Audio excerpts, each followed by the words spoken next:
Hello दोस्तों, यश TV की एक और फ्रेश कमाल वीडियो में आप सभी का दिल से स्वागत है। दोस्तों, आज की इस वीडियो में हम लोग बात करने वाले हैं फंडामेंटली स्ट्रॉन्ग स्टॉक की एक कॉमन क्वालिटी के बारे में जो किसी भी फंडामेंटली स्ट्रॉन्ग स्टॉक में होनी चाहिए। और क्या ये क्वालिटी आपके स्टॉक में है या फिर नहीं है, ये कैसे पता लगाना है, ये भी मैं आपको इस वीडियो के एंड तक सिखा दूंगा। तो दोस्तों, इस वीडियो को एंड तक देखिए, बहुत ही सिंपल ऐसा ये वीडियो होने वाला है। और अगर आपने मेरे चैनल यश टीवी को अभी तक सब्सक्राइब नहीं किया है तो ज़रूर सब्सक्राइब कीजिए, क्योंकि जल्द ही हमारे 1 लाख सब्सक्राइबर्स पूरे होने वाले हैं। और इस टारगेट को अचीव करने के लिए मुझे आपके सपोर्ट की सबसे ज़्यादा ज़रूरत है।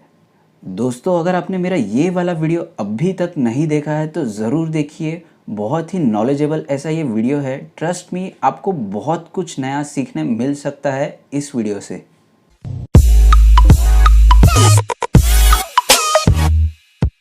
तो दोस्तों, अभी हम लोग आ चुके हैं मनी कंट्रोल ऐप में। तो मनी कंट्रोल ये इंडिया का one of the popular app है शेयर मार्केट को ट्रैक करने के लिए।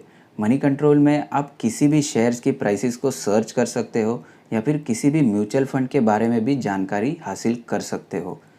दोस्तों, मनी कंट्रोल ऐप, ये इस ऐप के ओनर है मिस्टर मुकेश अंबानी। तो मुकेश अंबानी जी की एक कंपनी है नेटवर्क 18 लिमिटेड, जो कि मनी कंट्रोल ऐप की डेवलपमेंट एंड मेंटेनेंस का काम करती है। तो फिर इनवेरिएबली मुकेश अंबानी जी इस ऐप के ओनर हो चुके हैं।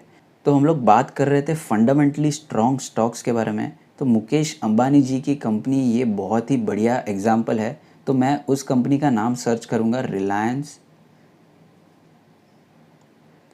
और यहाँ पर मुझे सजेशन में रिलायंस मिल जाएगा, रिलायंस इंडस्ट्रीज़। तो यहाँ पर हमने पैरामीटर्स क्या सेट करने हैं। तो सबसे पहले कंपनी को प्रॉफिटेबल होना चाहिए। अपने सारे expenses and interest payments manage करने के बाद कंपनी के पास जो पैसा बच जाता है वो कंपनी का प्रॉफिट होता है। तो कंपनी को फर्स्ट एंड फॉरमोस्ट प्रॉफिटेबल होना चाहिए। दूसरी बात, कंपनी ने रेगुलरली डिविडेंड देना चाहिए।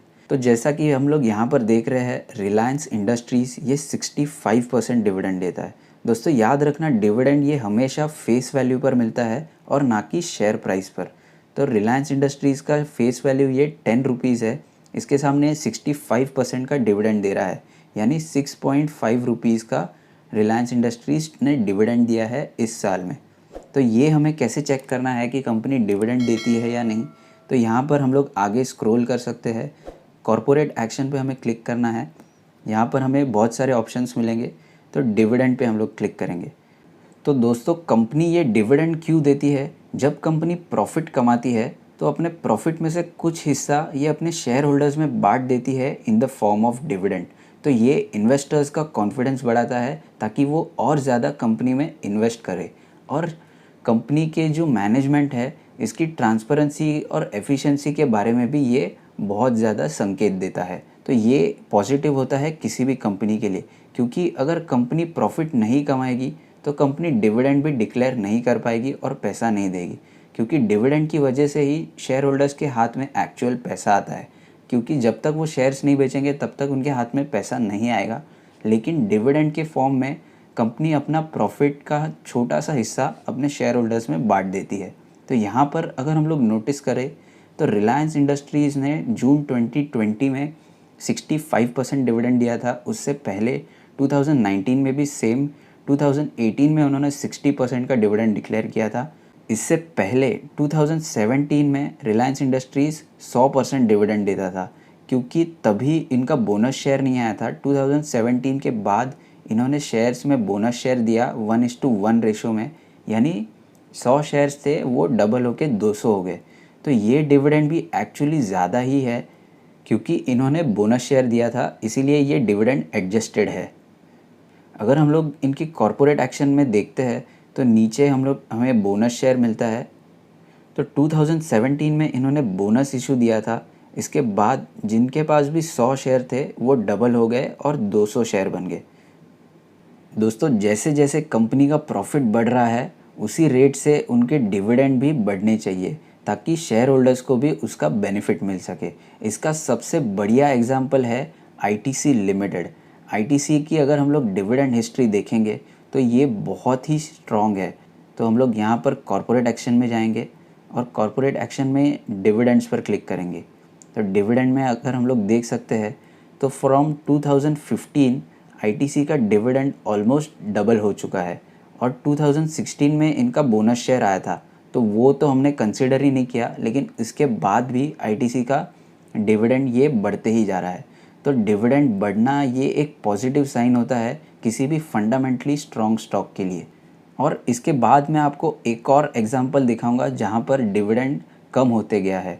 तो हम लोग टाटा मोटर्स सर्च करेंगे। यहाँ पर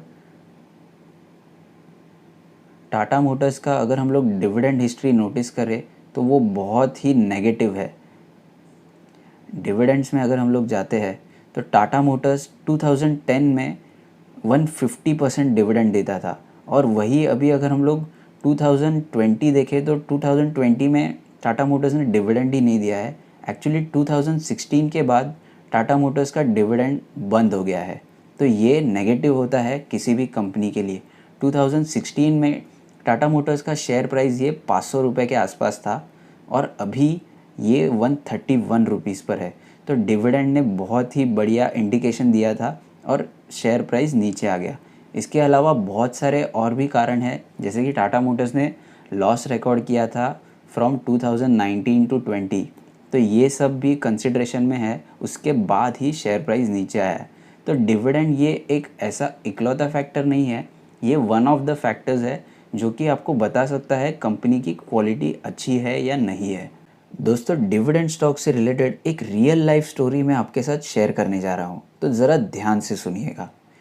हमारे एक रिश्तेदार अंकल है जिन्होंने आईटीसी लिमिटेड में 8,000 रुपये इन्वेस्ट किए थे इन द ईयर 1990। सो 1990 में उन्हें कोई सैलरी बोनस मिला था जो कि उन्होंने आईटीसी लिमिटेड में इन्वेस्ट कर दिया।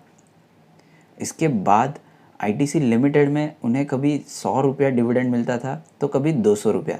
ऐसे करते करते 2005 तक उन्हें आईटीसी में 5,000 रुपया डिविडेंड मिलने लग गया। ये एवरी ईयर की मैं बात कर रहा हूँ, उन्हें 5,000 रुपया एवरी ईयर डिविडेंड मिलने लग गया। इतना ग्रोथ इस स्टॉक में तब तक आ गया था। इसके बाद कंपनी के प्रॉफिट्स आसमान छूने लग गए, इसके लिए इनका डिविडेंड पे आउट भी ज़्यादा आने लग गया। और अभी रिसेंटली ये अंकल अभी रिटायर हो चुके हैं और उन्हें इस साल 2020 में आईटीसी लिमिटेड से 1,00,000 रुपया डिविडेंड आया है। जी हाँ दोस्तों, 1,00,000 रुपया उन्हें डिविडेंड मिल रहा है फ्रॉम द आईटीसी लिमिटेड। तो जो 10,000 रुपये उन्होंने तभी इन्वेस्ट किए थे उसकी वैल्यू तो बहुत ज़्यादा बढ़ चुकी है, लेकिन अभी फ़िलहाल उन्हें 10,000 के 10 टाइम्स रिटर्न्स एवरी ईयर मिल रहे हैं, जो कि एक बहुत ही बढ़िया बात है और बहुत ही एक्साइटिंग भी। हालांकि दोस्तों, पिछले 4-5 सालों में आईटीसी की शेयर प्राइस ज़्यादा हिली नहीं है। एक्चुअली उनके शेयर्स की वैल्यू पिछले 4-5 सालों में 50% से कम हो चुकी है। लेकिन उन अंकल का ऐसा मानना है कि शेयर प्राइस से अभी उन्हें ज़्यादा फ़र्क नहीं पड़ता है, क्योंकि वो अपनी डिविडेंड इनकम से बहुत ही ज़्यादा प्रभावित है और अभी अगले 10 से 15 सालों तक उन्हें अपने शेयर्स नहीं बेचने हैं। तो शेयर प्राइस कितनी भी हो जाए उन्हें ज़्यादा फ़र्क नहीं पड़ता है, जो कि एक सीखने लायक बात है। अगर हम लोग किसी स्टॉक में लॉन्ग टर्म के लिए घुसे हैं तो उस स्टॉक की शेयर प्राइस को ज़्यादा हमें ट्रैक नहीं करना चाहिए, क्योंकि इस कंपनी ने अपनी इम्पोर्टेंस को और क्वालिटी को पिछले 10-15 सालों में प्रूव किया है। तो उन्हें ऐसा लगता है कि अभी उन्हें शेयर प्राइस के ऊपर ज़्यादा ध्यान नहीं देना चाहिए। लेकिन दोस्तों, मैं आपको क्लियर कर देना चाहता हूँ कि ऐसी स्टोरीज सुनकर हमें सीधा किसी स्टॉक में जंप नहीं करना है, फिर चाहे वो स्टोरीज कितनी भी अच्छी हो या फिर अट्रैक्टिव हो। स्टॉक के बारे में हमें पहले अपनी तरफ से फंडामेंटल रिसर्च करनी है और उसके बाद ही हमें उसमें इन्वेस्ट करना है। दोस्तों, कुछ ऐसे स्टॉक्स भी होते हैं जो कि ज़्यादा डिविडेंड नहीं देते, लेकिन वो शेयर प्राइस में अपने रिटर्न्स दे देते हैं। फॉर एग्ज़ाम्पल, बहुत ही बढ़िया एग्ज़ाम्पल है एमआरएफ लिमिटेड। लेकिन इस केस में हमें मैनेजमेंट पर भरोसा करना पड़ता है। मैनेजमेंट की जो पॉलिसीज़ होती है वो शेयर होल्डर्स के हित में होनी चाहिए और इसी तरह से मैनेजमेंट ने लॉन्ग टर्म में परफॉर्म करना चाहिए। अगर मैनेजमेंट ही चोर निकलेगी तो हमारा पैसा डूबना तय है। इसीलिए अगर सेफ साइड के लिए हम डिविडेंड स्टॉक पकड़ते हैं जो कि हमें स्लोली एंड स्टेडी ग्रोथ देता है, तो उसमें हम ज़रूर इजीली इन्वेस्ट कर सकते हैं। दोस्तों, आज के लिए बस इतना ही। अगर आपको ये वीडियो पसंद आया तो इस वीडियो को लाइक कीजिए और अपने सभी दोस्तों के साथ शेयर कर दीजिए। अगर आपने यश टीवी को अभी तक सब्सक्राइब नहीं किया है तो ज़रूर सब्सक्राइब कीजिए और बेल आइकन पे क्लिक करके रखिए ताकि शेयर मार्केट से रिलेटेड सभी लेटेस्ट अपडेट्स आपको टाइम टू टाइम मिलती रहे।